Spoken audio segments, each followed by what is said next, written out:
going within today. You're in my mind, I'ma be okay. A little love goes a long way. So I'm going within today. I'm going within today. You're in my mind, I'ma be okay. A little love goes a long way. So I'm going within today. Real safety is not the absence of discomfort.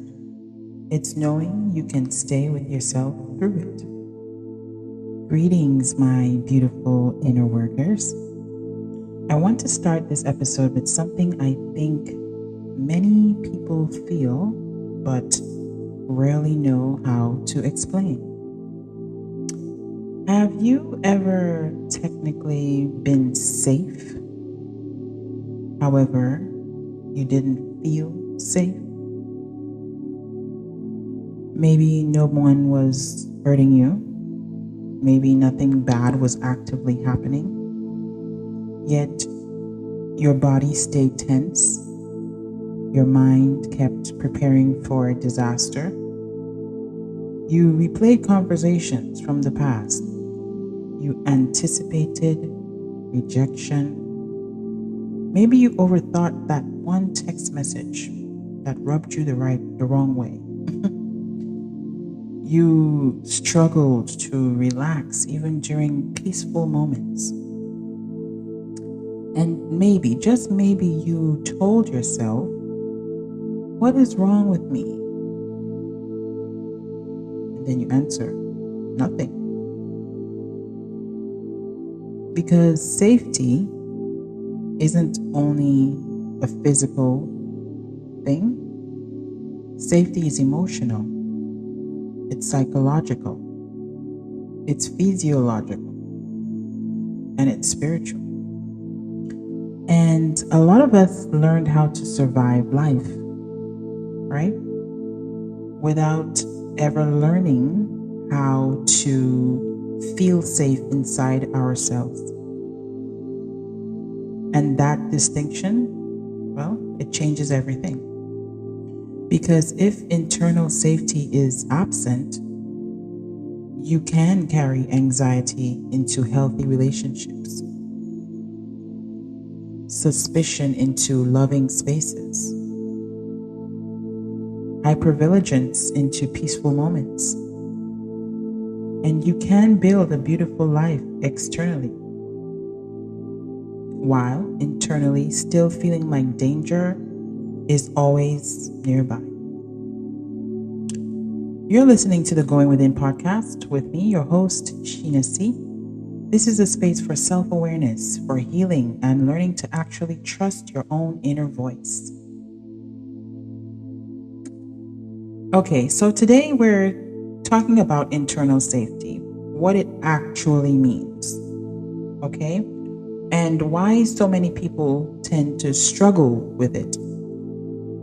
And also how you begin creating a relationship with yourself that feels secure enough to rest, right? To feel safe inside yourself may be one of the greatest forms of freedom that there is. So sometimes people don't realize that they're living in what we call survival mode, because survival has become something that is normal. We have normalized it. Hyper independence becomes, "I'm just strong." Overthinking becomes, "Well, I'm just prepared." And then you have people pleasing that becomes, "I'm just a caring person." You have emotional suppression that becomes, "I'm just a private person." And then you have constant productivity that become, "I'm just ambitious." But what we must understand here is that survival strategies are very, very sneaky. what they do is they disguise themselves as personality traits, right? You following me? And eventually you stop asking questions like, am I safe? Because what happens is your body already answered a long time ago. No, you got to stay alert. That's exhausting, okay? That's what's making you so exhausted. Because survival mode was never designed to be a permanent residence. It was designed to be temporary protection. Let me say that again. Survival mode was never designed to be a permanent residence. It was designed to be a temporary protection. Yet, what happens is many people, unknowingly of course, they build an entire identity around protection. Protection from what, you ask? Well, protection from the disappointment, protection from the abandonment, from judgment, from failure and vulnerability. And eventually, protection becomes isolation. Because when your nervous system perceives everything as dangerous, rest starts to become a thing that's unfamiliar. And this part matters right here, okay? Because many people intellectually know that they are safe, right? But emotionally, they don't feel safe. And that disconnect can be very confusing and disorienting. Okay? You tell yourself, I'm okay, but your chest stays tight. Your thoughts begin to race. Your body naturally scans for problems. Why?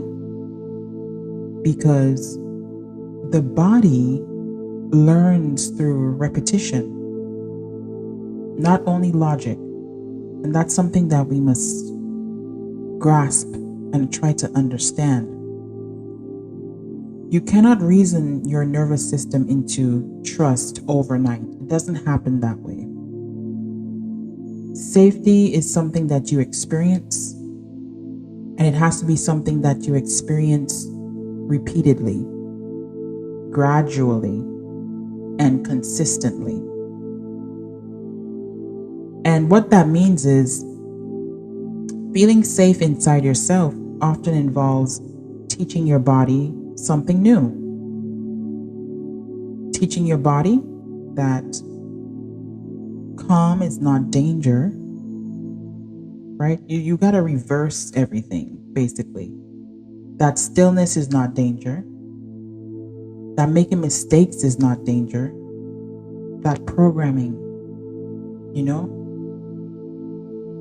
that being human is not danger. Your body, it listens to you more closely to experiences than affirmations. So the question becomes, what experiences are teaching your nervous system safety? Right? A huge part of internal safety is self-trust. You must understand this, okay? Self-trust. And self-trust gets overlooked constantly because people think safety comes from certainty, but that's not necessarily the truth. The truth is life is uncertain, right? Life is an uncertain thing. People change. Situations change. Plans collapse. Unexpected things happen. So maybe safety cannot depend entirely on external stability. Maybe safety becomes something like, I trust myself to handle what comes. That's different. Because when you trust yourself, you stop catastrophizing every unknown thing. You stop outsourcing all the decision making. You stop needing constant reassurance, right? Self trust is something that develops through evidence. Excuse me. Keeping promises to yourself and following through, honoring your boundaries, listening when your body says no, respecting your intuition, not perfection, but consistency. And consistency slowly begins to create security, the security that you need within yourself. A surprising amount of people feel unsafe in solitude, right? Not because solitude itself is dangerous, but because silence removes distractions. We spoke about that. I spoke about that in a previous episode, right? Distractions often function as an emotional, like a kind of emotional anesthetic, right? When quiet arrives, so do emotions. Tell me that's not true. When quiet arrives, so do your emotions. You get in. What do people say? I'm getting in my head. I don't like being in my head, right? You get flashbacks of memories and uncertainty and loneliness and regret. Maybe I should have done it this way. Maybe I should have done that. Why wasn't I there? That's why internal safety often begins with learning. I can experience difficult emotions without abandoning myself. That matters because so many people leave themselves emotionally. They criticize themselves, invalidate themselves, and then they tend to distract themselves immediately. Oh, I need something to distract me. I need to listen to some music or something. They judge themselves for struggling.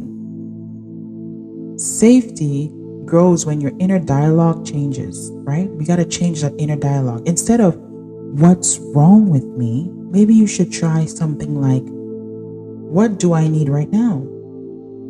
That's a small shift that will create the softness that you need in your life. What do I need right now? That softness will create the room, right? It will create the room for expansion. What does internal safety actually look like? Well, sometimes it looks ordinary, eating when you're hungry, resting before burnout, keeping promises, saying no, allowing mistakes, leaving environments that continuously dysregulate you, your nervous system, speaking kindly to yourself, letting yourself be imperfect, because you cannot shame yourself into safety. That's not how it works. You cannot criticize yourself into peace, and you cannot bully yourself into healing. Internal safety is something that requires you to have compassion for yourself, not constant correction. Get away from people who are always trying to humble you, right? Compassion is something that is difficult if you learned your worth through performance, right?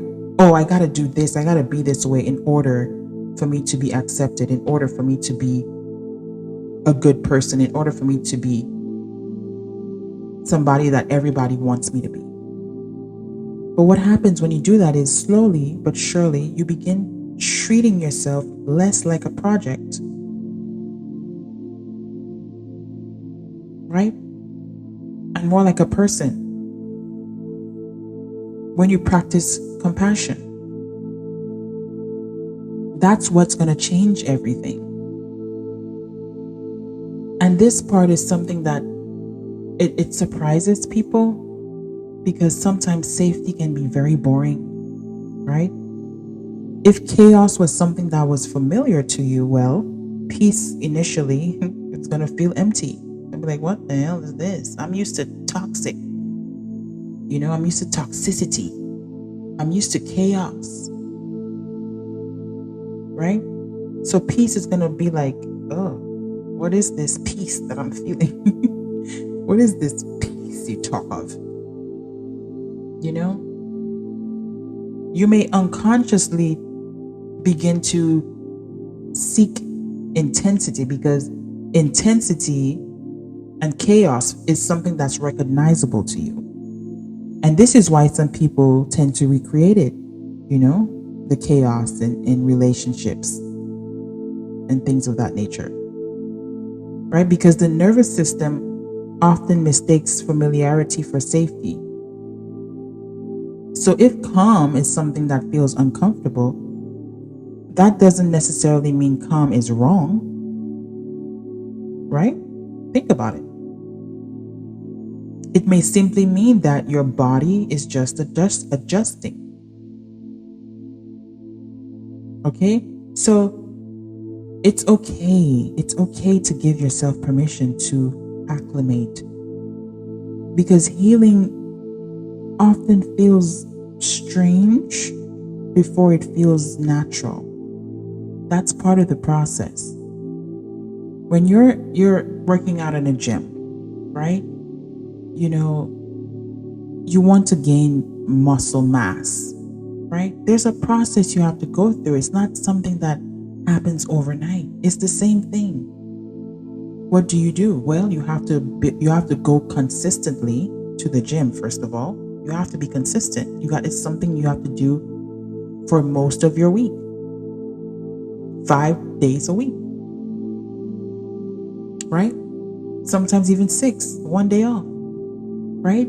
But it's that consistency is what's going to start to build that muscle mass over time. It's the same thing. Give yourself permission to acclimate. Okay? So, in closing, I want to leave you with this thought. Maybe healing is not becoming fearless. Maybe it's becoming rooted. Rooted in, in yourself, to the point that uncertainty doesn't destroy you. Rooted enough that mistakes doesn't define who you are. Enough that the difficult emotions that you go through don't make you abandon yourself. Because safety isn't about perfection. It's a relationship with yourself. And the longest relationship that you will ever have is with who? Is the one with yourself. Whether you believe in God or not, I believe in God. Okay? Not as a person, but as an energy source that lives in everything that's alive. And it's inside of you. And God is inside of me. And that's what's keeping us alive. And that's who you are. Right? When you become one with the God power within you, that is the longest relationship you will ever have. It goes on for eternity. Right?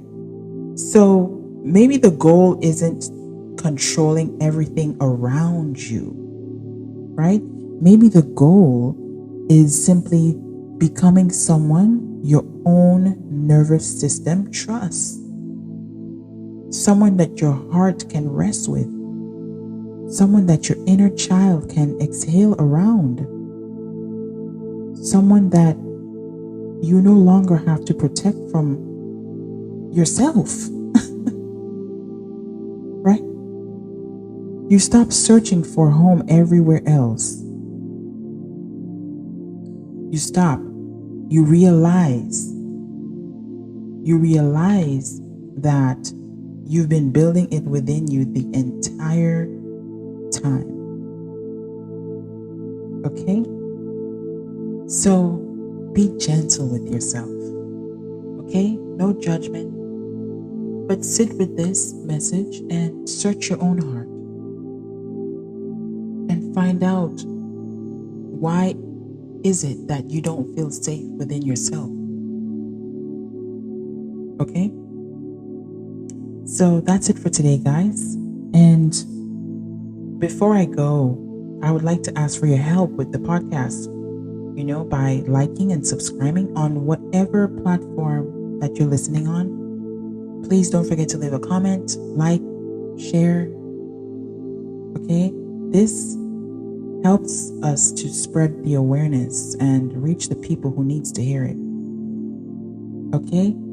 And thank you so much for your support and love. And I appreciate each and every one of you for listening all over the world.